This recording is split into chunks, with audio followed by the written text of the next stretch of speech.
हाँ तो नमस्कार दोस्तों, कैसे हैं आप सभी। आप सभी का स्वागत करता हूं आपके अपने YouTube चैनल लाइव क्लासेस 1.2 में। आज हम आपके लिए लेकर आए हैं कक्षा 10 के काव्यखंड। क्या बच्चों? काव्यखंड के जो पहला कविता है, क्या नाम के बच्चों? राम नाम बिनु बिरथे जगी जन्मा। इसके जितने भी सब्जेक्टिव क्वेश्चन बनते हैं जो कि बिहार बोर्ड के लिए बहुत ज़्यादा इंपॉर्टेंट है, वो सारे क्वेश्चनों को हम एक ही वीडियो में देखेंगे। तो वीडियो का अंत तक बने रहें, वीडियो को क्लिप ना करना है। तो चलिए बच्चों, आपका जो क्लास है वो शुरू करते हैं बिना आपका टाइम वेस्ट किए। तो आज का जो मोटिवेशन बच्चों है वो देखिए क्या है। आज का मोटिवेशन है सारा बच्चों क्या है कि सारा वक्त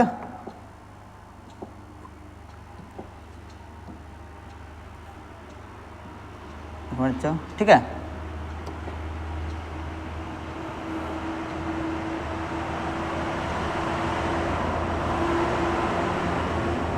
ये बच्चों क्या है कि सारा वक्त लगा दो उस काम को करने में जो तुम्हारे वक्त बदल दे।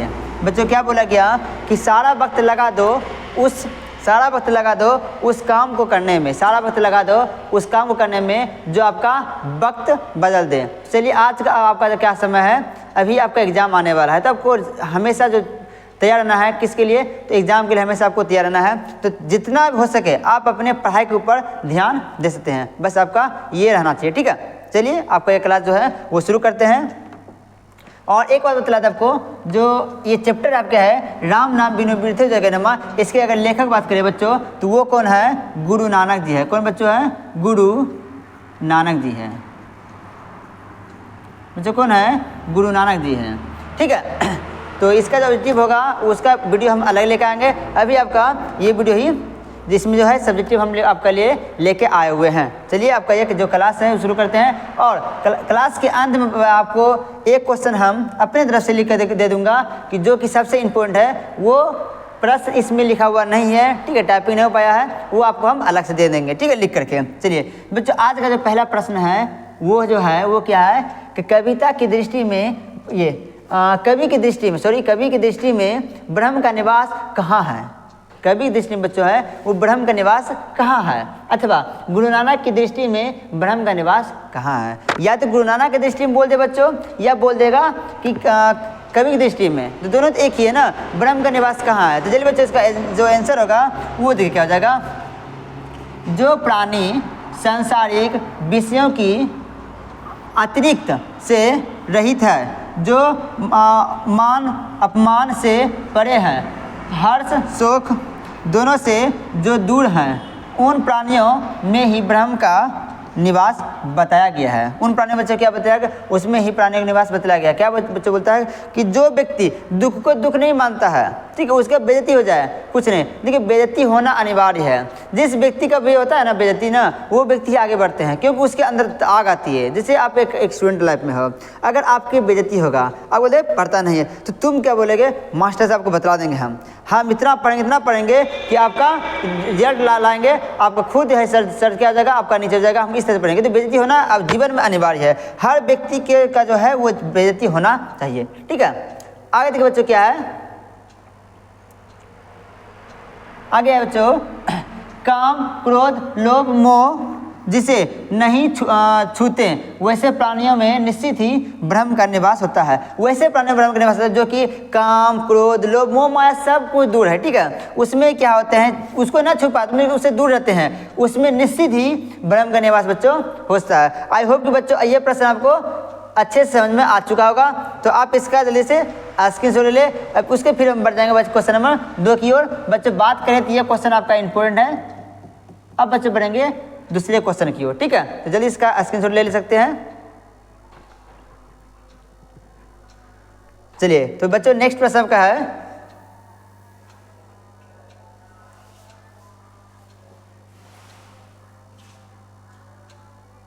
हरि रस से कवि का क्या अभिप्राय है? ये बच्चों प्रश्न आपके सामने आया है। और ये बच्चों कितना इम्पोर्टेंट है ये हम बता नहीं सकते हैं, आप खुद अंदाजा लगा सकते हो कि लगभग बिहार बोर्ड हर वर्ष पूछ ही लेती है, ठीक है, कि हरि रस से कवि का अभिप्राय क्या है। बच्चों हरि रस से कवि का क्या अभिप्राय है ये बोला गया, ठीक है। तो बच्चों इसका जो आइए आंसर क्या हो जाएगा बच्चों, कवि राम नाम की महिमा का बखान करते हुए कहते हैं कभी जो है वो राम नाम का बखान अर्थात उनका जप करते हुए कहते हैं क्या बच्चों, क्या कहते हैं कि भगवान के नाम से बढ़कर अन्य कोई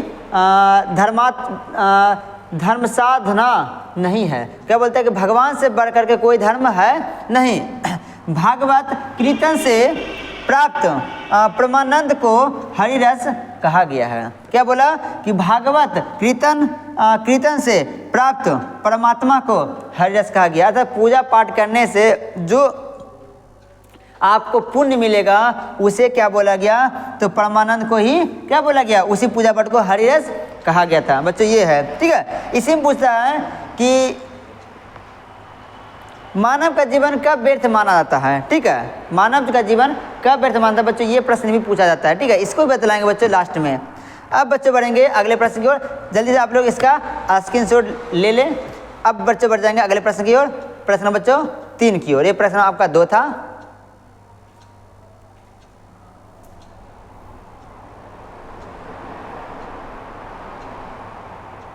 बच्चों ये प्रश्न नंबर जो आपका 3 है ये भी इंपॉर्टेंट है।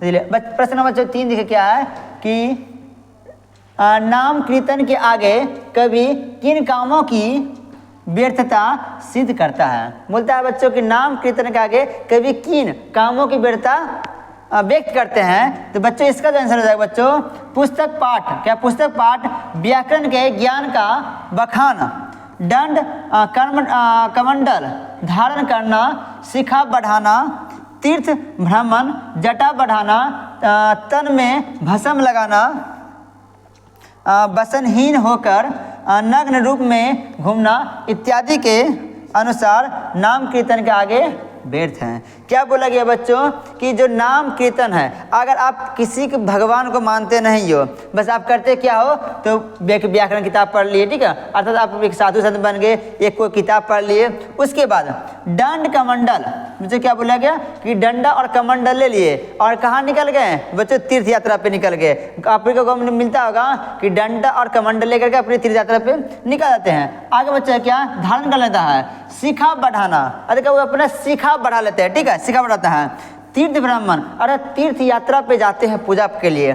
जटा बढ़ाना, ये जो केस है ने बाल बढ़ाने, जटा बढ़ा लेता है। आगे तन में भस्म लगाना, अपने शरीर में क्या है कि भस्म लगाना, ठीक है, भभूत लगाना, भस्म लगाना, ठीक है। वसनहीन, वसन का मतलब बच्चों होता है कपड़ा और हीन का मतलब होता है नहीं है, अर्थात कपड़ा नहीं है, वसनहीन होकर नग्न रूप में अर्थात नंगा होकर के, बच्चों कैसा नंगा होकर के घूमना, अर्थात इत्यादि इत्यादि, मतलब कि नंगे होकर के बाल बढ़ा लेना, ठीक है, बहुत सारे काम करके आपके कहाँ है घूमना।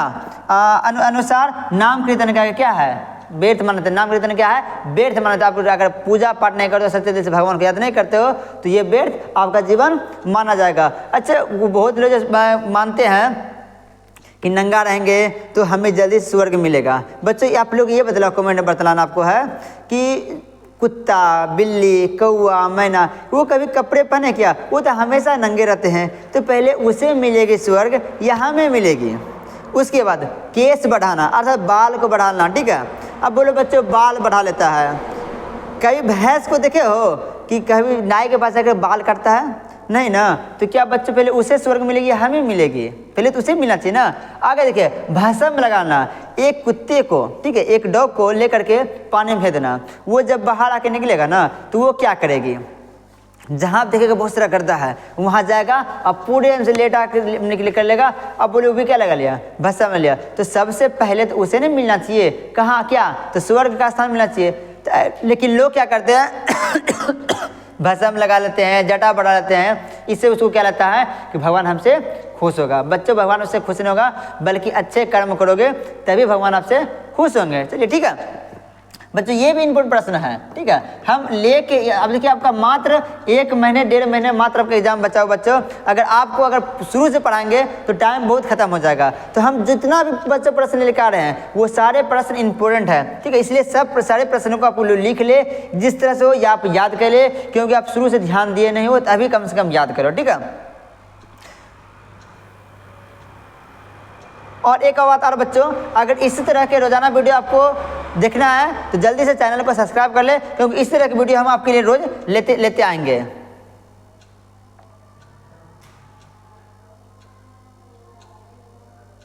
अच्छा, अगला प्रश्न है, प्रश्न नंबर बच्चे आपको हो गया 4। ये बच्चों देखा क्या बोला जा रहा है, गुरु की कृपा से किस युक्ति की पहचान हो सकती है। बच्चों गुरु की कृपा हो जाए, जिस बच्चे पे गुरु की कृपा हो जाती है ना, वो जीवन में आनंदमय और स्वर्ग की तरह अपने जीवन को आगे बढ़ने लगते हैं। ठीक है, इतना ऊंचाई बढ़ जाते हैं। इसीलिए कोशिश करें कि किसी भी गुरु की कृपा आपके ऊपर होने चाहिए। ठीक है, उतना आपको मेहनत करना है। बच्चों बोला क्या कि गुरु की कृपा से किस युक्ति की पहचान की जा सकती है। बच्चों इसका देखिए राइट आंसर क्या हो जाएगा, कवि कहते हैं कि बच्चों क्या कहते हैं, ब्रह्म से साक्षात्कार करने हेतु लोभ, मोह, ईर्ष्या, द्वेष, निंदा आदि से दूर होना आवश्यक है। किसी का आप बुराई ना करो, किसी दूसरे को देखने से पहले आप खुद देख लो। ठीक है, आप किस तरह के हो। आगे, निंदा, किसी का बुरा बुरा करना नहीं, किसी को दोष देना नहीं है। आप अपने में हो, भगवान ने उसे बनाया था और हमें बनाया है। ठीक है, उसको भगवान बोला जाता ना कि भगवान के बिना एक पत्ता तक भी नहीं हिल सकता है, तो भगवान ही उसे बोला होगा बच्चों ये करना है, उसे गलती करने का अधिकार भगवान ने बतलाया होगा। इसलिए किसी का ऊपर आवाज़ उठाना नहीं है, बस आप अपने से मतलब रखना है। ठीक है, आगे, ब्रह्म की क्या है, सान्निध्य के लिए सांसारिक विषयों से रहित होना अत्यंत जरूरी है। ब्रह्म प्राप्ति की इसी युक्ति की पहचान गुरु कृपा से हो सकती है। गुरु कृपा बच्चों इसी युक्ति की पहचान हो सकती थी। बच्चों ये था आपका प्रश्न नंबर 4, और ये बच्चों भी आपका क्या था, इम्पोर्टेंट था। ठीक है, तो आप लोग इसे भी इसे कॉपी कर ले। उसके बच्चों आपका जो एक प्रश्न आपको बताएंगे, और वो बच्चों क्या बताएंगे, कभी किसके बिना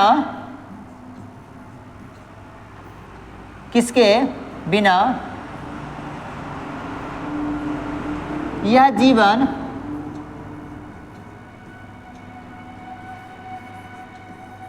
व्यर्थ मानते हैं।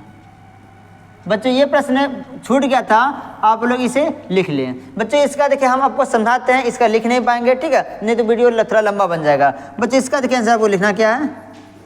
बच्चों बहुत छोटा है कि कभी किसके बिना ये जीवन जो है व्यर्थ मानते हैं। कभी बोलते हैं कि किसके बिना आप जब जीवन को मिला है, धरती पे जन्म लिए हैं, तो किसके बिना ये जीवन व्यर्थ है। बच्चों बहुत छोटा है, इसका ले सकते हो कि कभी राम नाम के कीर्तन के बिना ये जीवन व्यर्थ मानते हैं। इतना से लेना, कभी राम नाम के कीर्तन के बिना ये जीवन व्यर्थ मानते हैं। मेरे साथ बच्चों इतना सब बोलना है कि कभी राम नाम कीर्तन के बिना ये जीवन व्यर्थ मानते हैं। उनका मानना है कि आप खाना खाओ ना तो एक बार राम का नाम ले लो, आप स्नान करने जाओ ना एक बार राम का नाम ले लो, आप किसी भी कार्य को करने से पहले पढ़ने जाओ, कहीं भी जाओ, कोई बिजनेस शुरू करो तो एक बार राम नाम का कीर्तन जप कर लो, उससे आपका जो कार्य है वो मंगल हो जाएगा। उम्मीद करता बच्चों ये जो प्रश्न बच्चों 5 था, ये प्रश्न बच्चों आपको 5 था, ये आपको अच्छे से समझ में आ चुका होगा। तो चलिए बच्चों इसी के साथ आपका ये क्लास खत्म होता है। मिलते हैं नेक्स्ट वीडियो में, तब तक के लिए जय हिंद।